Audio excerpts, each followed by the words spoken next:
Devyn Christensen's name is found throughout Aggie women's basketball's career lists, including most three-point shots made and attempted, first in free throw percentage at 89.6%, second in scoring at 1,551 points, and third in free throws made. Devyn scored over 30 points 3 times, including a career-high 37 against Idaho in the 2013 WAC Championship semifinals. Christensen was named first team All-Western Athletic Conference her final 2 years and was an academic All-WAC honoree twice.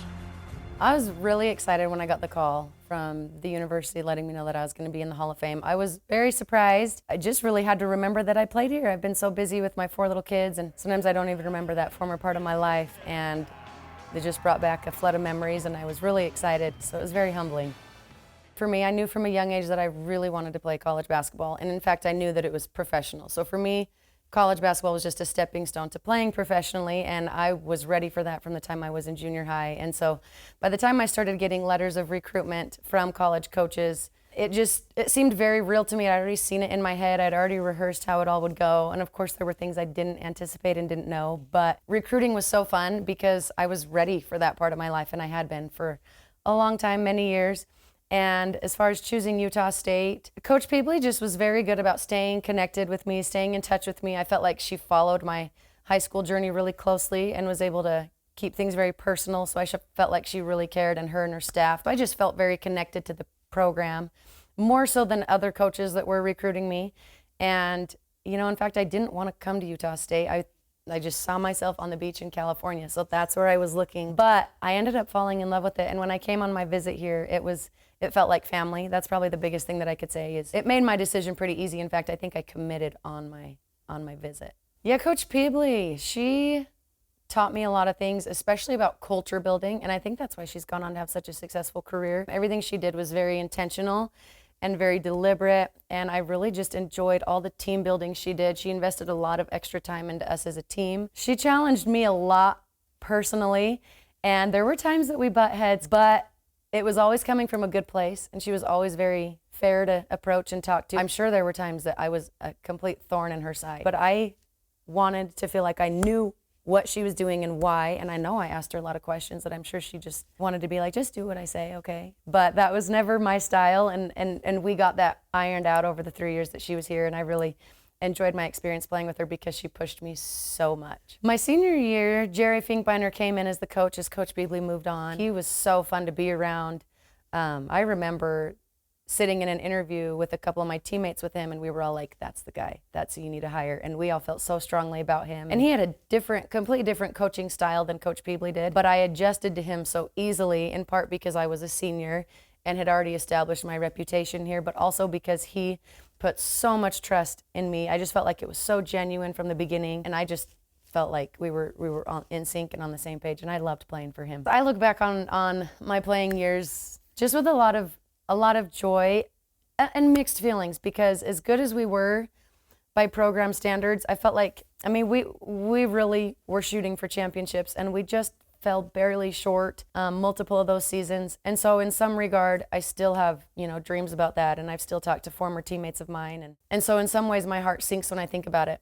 But big picture, it was such a great experience, and I loved playing here, and I loved the teammates that I played with. That's why I came and chose Utah State, because from the beginning, I didn't want to go somewhere that was established and already had a championship culture. I wanted to be a part of building that with a group of players that felt the same way. And so when I look back on my playing days, man, I played with such good players. I remember Ashley Brown.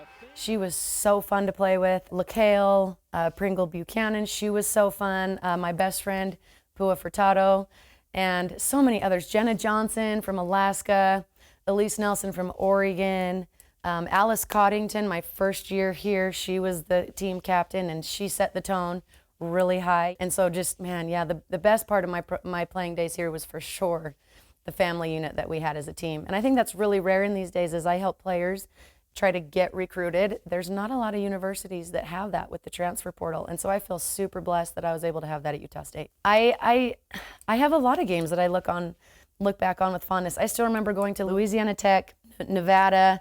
The Idaho game was fun because, in fact, every time we played Idaho, I hit a lot of threes against them. Man, some of the other games, I still remember one of my favorite single moments of a single play was when my best friend and teammate Pua passed me the ball for my record-breaking assist when I broke the scoring record my senior year.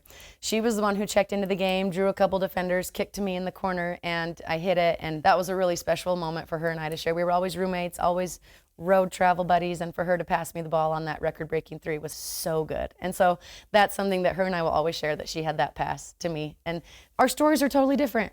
Most people that didn't know her won't remember her, and people that followed our program would remember my name because of the records. And to think that that pass kind of connected us is a special thing for her and I. Life is great. As much as I love basketball, I love being a mom. And I never thought that I wanted to be a mom as soon as I was. My husband and I got married, and 9 months after our wedding day, I found out that I was expecting. And it was really surprising to me, and I wasn't ready for it. But it was something that was heaven sent. I know that God's hand was in that, because as soon as I had that little baby, my whole world changed. And then also instantly, once I had my feet back on the ground, I started training. And that was something else I thought I never wanted to do. My senior year at Utah State, I just said I never want to coach.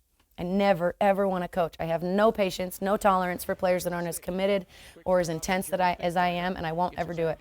Well, how was I going to stay around the game if I didn't teach? So I fell in love with teaching the game, and now 10 years into it, I love it. So I'm a mom. I have 4 little kids, and ages 10. So I have a daughter who's 10, a son who's 7, a son who's 4, and a little girl who's 18 months. So mom of 4 kids. I'm busy, but they come to the gym with me a lot. I do trainings and basketball workouts every week for my own brand, and keeps me very busy. And I just love it. I love the way that basketball and motherhood is blended for me. And I never would have thought that basketball would have blessed my life as a mom so much, but the discipline, the toughness, the grit, the enthusiasm, the energy you got to show up with to be successful, can't cut corners, everything I do is all in, and really it always has been. So I'm thankful for the way that basketball laid that foundation for me and kind of bridged that gap between life after basketball and motherhood, and now it's all just a beautiful mix.